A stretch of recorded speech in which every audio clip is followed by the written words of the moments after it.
इसी महीने का 7 अक्टूबर पूरी दुनिया के लिए हैरान और परेशान करने वाला दिन रहा। आतंकवादी संगठन हमास ने इजराइल पर अचानक अटैक कर दिया और 1400 से ज्यादा आम नागरिकों, सैनिकों, बच्चों और महिलाओं की हत्या कर दी। साथ ही 200 से ज्यादा लोगों को अगवा कर लिया और गाजा ले गए।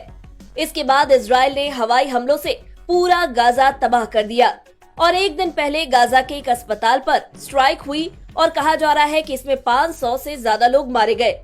इजराइल कह रहा है कि इस्लामिक जिहाद के आतंकियों के चलाए गए रॉकेटों में से एक मिसफायर हो गया और अस्पताल पर गिर पड़ा। हमास कह रहा है कि ये इजरायली स्ट्राइक थी।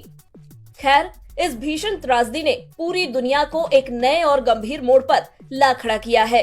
दुनिया भर के मुस्लिम देश गाजा पर हो रहे हमलों की पुरजोर निंदा कर रहे हैं, लेकिन इजराइल इस जंग को रोकने के लिए राजी नहीं है। इस जंग ने पूरी दुनिया के बाजारों को भी हिला दिया है। पहले से मुश्किल में चल रही ग्लोबल इकोनॉमी के और गड़बड़ाने का खतरा पैदा हो गया है।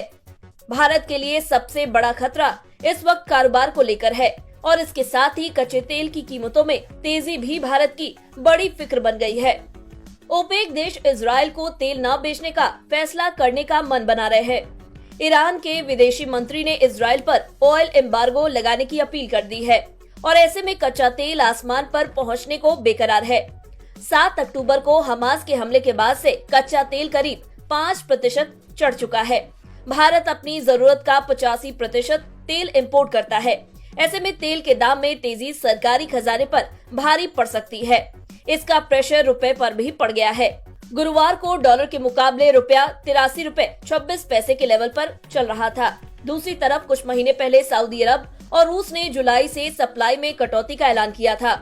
इससे भी तेल के भाव ऊपर जा रहे हैं। सऊदी अरब ने 10 लाख बैरल प्रतिदिन का प्रोडक्शन कट किया है, वहीं रूस ने 3 लाख बैरल रोजाना की कटौती की है।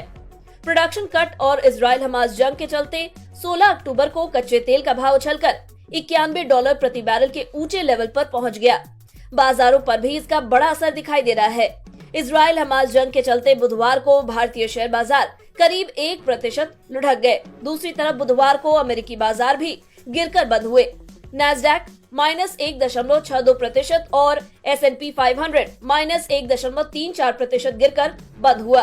कच्चे तेल को लेकर सबसे बड़ी फिक्र सप्लाई में पैदा होने वाली अड़चनों को लेकर है। इजराइल के सबसे बड़े विरोधी ईरान की तरफ से तेल सप्लाई को लेकर अवरोध लग सकते हैं। साथ ही अगर ये जंग मिडिल ईस्ट में दूसरे देशों तक फैलती है तो तेल का पूरा बाजार ही गड़बड़ा सकता है। सितंबर में भारत ने अपने कुल क्रूड इंपोर्ट का 13% सऊदी अरब से हासिल किया था, जबकि इराक का हिस्सा इसमें 23% रहा था। सरकार और तेल मार्केटिंग कंपनियों पर पेट्रोल डीजल की कीमतें बढ़ाने का प्रेशर है। पिछले साल अप्रैल से देश में पेट्रोलियम उत्पादों के दाम नहीं बढ़ाए गए हैं। इस साल 5 राज्यों में चुनाव है और अगले साल आम चुनाव होने हैं। ऐसे में सरकार पहले से महंगाई की मार झेल रही आम जनता को पेट्रोल डीजल महंगा कर और झटका दे, इसके आसार कम ही है। कुल मिलाकर भारत और दुनिया भर के लिए इजराइल हमास की जंग एक बड़ी परेशानी लेकर आई है। साथ ही अगर ये जंग लंबी चली तो शेयर बाजारों और इकोनॉमी के लिए संभालना मुश्किल हो सकता है।